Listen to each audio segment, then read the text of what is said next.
when your IT network and your critical infrastructure is connected, you are essentially introducing all of the threats that would be relevant to your IT network into your critical infrastructure. Then anybody who has access to your IT environment, whether it be through the internet, which is very rare, but also through a USB stick or a disgruntled employee or something like that, now has potential control over your critical infrastructure.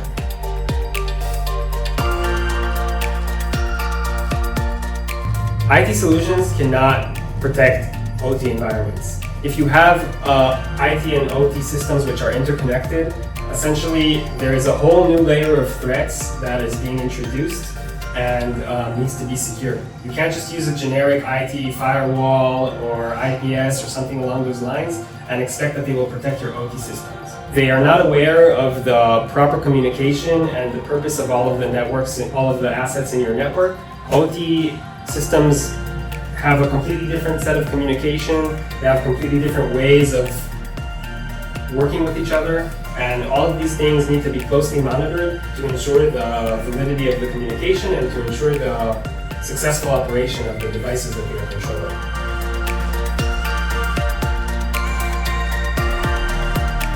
A lot of the challenges stem from the fact that OT systems are very often legacy systems. They're outdated.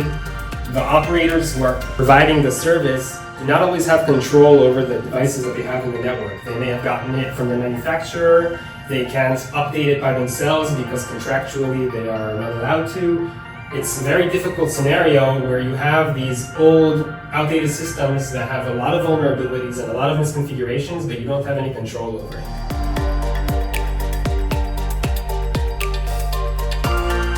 First of all, understand the state of your network.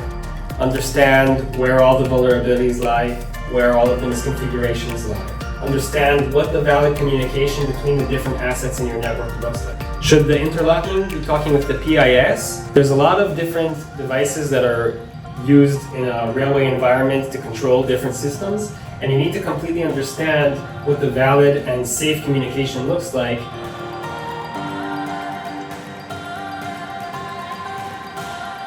Hackers are always going to be more sophisticated than defenders because a defender is trying to mitigate every potential risk at the same time, whereas a hacker only needs one point of access to succeed.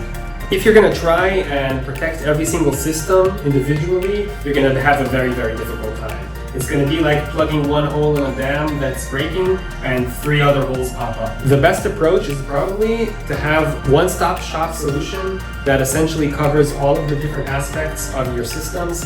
It shows you what the proper communication channels look like, where the flaws are in one system that could affect several other systems that are interconnected to it.